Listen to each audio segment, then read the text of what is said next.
Shalom. Hari ini kita mulai mengadakan ibadah online. Tapi saya percaya ini tidak mengurangi sukacita kita, tidak mengurangi rasa kusuk kita untuk kita boleh tetap mendengar firman Tuhan dan masuk dalam hadirat Tuhan. Ada amin? Dan saudara-saudara kekasih, hari ini dunia sedang digoncang dengan adanya virus corona. Bukan hanya di daerah Tiongkok, negara Tiongkok atau di negara Indonesia. Tapi ini sudah menjalar sampai seluruh dunia, bahkan sampai hari ini mungkin sudah sampai kurang lebih 160 negara yang terkena virus corona ini. Alhasilnya banyak dari saudara-saudara kita juga yang meninggal akibat dari virus ini. Dampak dari virus ini dirasakan oleh setiap kita manusia. Mungkin saat ini ada yang bertanya, kenapa kepada setiap manusia? Sedangkan aku ini masih sehat loh, aku ini belum terkena.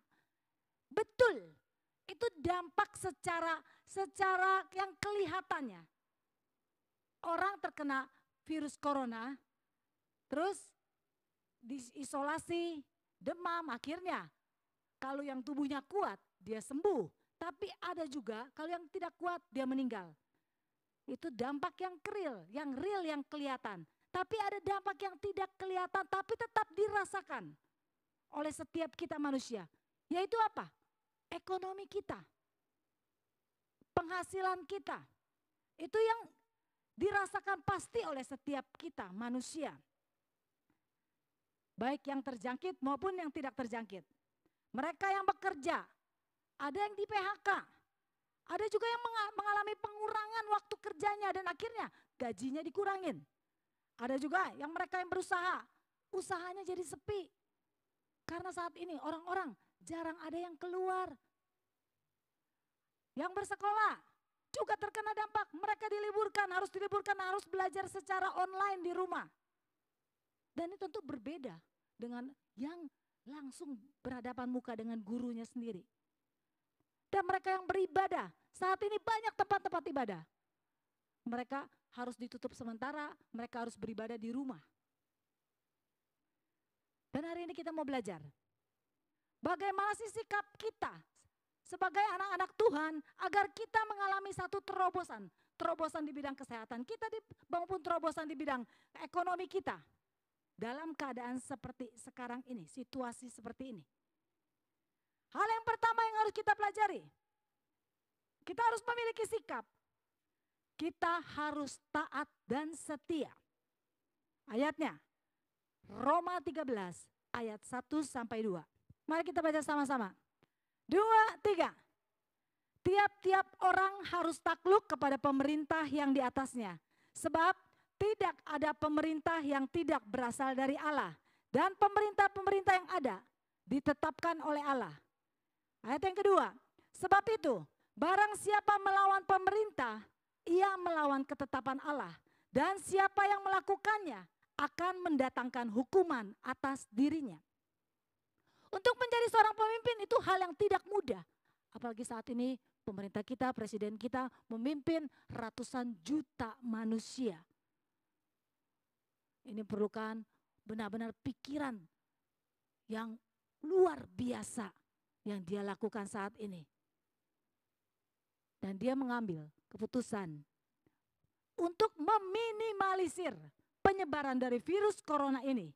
Untuk memutuskan mata rantai agar virus corona ini tidak lebih meluas lagi tersebar. Salah satunya, setiap kita beribadah harus di rumah masing-masing. Saya percaya kalau kita bilang kita mengasihi Tuhan, kita mencintai Tuhan, kita mencintai juga pasti negeri kita, Indonesia. Dan saya percaya, bukan cuma hanya kita bisa berbicara kita mencintai, tapi ada tindakan yang harus kita lakukan. Saat ini, dibutuhkan setiap kita untuk kita tunduk, taat. Kita mau belajar, tetap setia. Kita beribadah di rumah. Kita mau belajar. Kita mau mengurangi waktu-waktu kita untuk keluar. Kita mau berdiam diri di rumah. Kita memutuskan mata rantai, kita bantu pemerintahan kita saat ini yang sedang berusaha untuk meminimalisir penyebaran virus ini. Dan saya percaya lewat tindakan kita, salah satu tindakan kita ini, kita bisa membantu program pemerintah.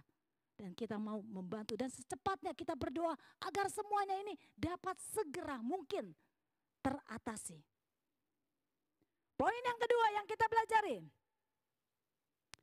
kita harus memiliki iman yang teguh di dalam Tuhan. Mari kita sama-sama kita buka ayatnya. Mazmur 91, ayat yang ke-7.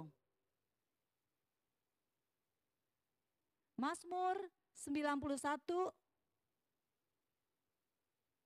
ayat yang ke-7. Firman Tuhan berkata, walau 1000 orang rebah di sisimu, dan 10.000 di sebelah kananmu, tetapi itu tidak akan menimpamu. Kita percaya kita memiliki iman yang teguh. Semua ini seizin Tuhan terjadi.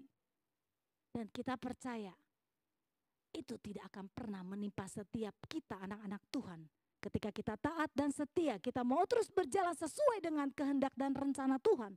Percaya, ada pagar, ada perlindungan Tuhan, ada penyertaan Tuhan buat setiap anak-anak Tuhan.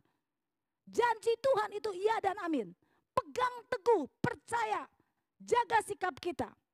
Tetap terus mengikuti apa yang Tuhan perintahkan di dalam kehidupan kita. Saya percaya setiap kita ini pasti mendapat bagian meninggal. Dan caranya setiap orang itu berbeda-beda. Dan saya percaya yang terbaik yang Tuhan sediakan buat setiap kita. Oleh karena itu kita harus belajar. Dan kita harus memiliki iman yang teguh ini. Percayakan janji Tuhan. Dan yang ketiga, poin yang tiga yang terakhir. Setiap kita tetap harus memiliki semangat. Kenapa? Di dalam tubuh kita, sadar atau tidak sadar, kita memiliki antibodi di dalam diri kita. Setiap kita ini bisa mengatasi ketika kita semangat, ketika kita roh kita menyala-nyala berapi-api ini, kita ada antibodi yang bisa terus menghancurkan segala macam penyakit, virus penyakit apapun juga ketika kita semangat. Tetapi begitu kita lemah, begitu kita down, begitu kita stres, maka semuanya itu akan muncul. Semuanya itu akan menggerogoti tubuh kita. Dan akhirnya kita jadi jatuh sakit. Oleh karena itu semangat ini sangat dibutuhkan. Dan percaya ketika tubuh kita semangat, tubuh kita sehat, kita berpikiran yang positif, Tuhan akan membuka jalan. Jangan pernah takut. Kita memiliki Tuhan yang lebih besar. Dan janjinya ya dan amin. Ketika kita sehat dan kita tetap semangat, kita mau berusaha, Tuhan yang akan membukakan jalan bagi setiap kita. Usaha apapun juga yang kamu lakukan saat ini. Walaupun dari rumah, engkau tetap bekerja, engkau tetap mau berusaha, Tuhan yang akan memberkatinya dan Tuhan akan membukakan jalannya. Karena itu janjinya. Dia akan mengutus malaikat-malaikatnya untuk menatang setiap kita anak-anaknya. Dan setiap anak-anaknya tidak akan pernah dibiarkan jatuh tergeletak. Percaya hari ini. Oleh karena itu, agar kita setiap kita mengalami terobosan, baik kesehatan kita maupun ekonomi kita saat ini, ada 3 sikap yang kita harus kita jaga dan harus kita terus pelajari. Yang pertama, kita harus taat dan tetap setia. Yang kedua, iman yang teguh. Dan yang terakhir, semangat yang menyala-nyala. Tuhan memberkati.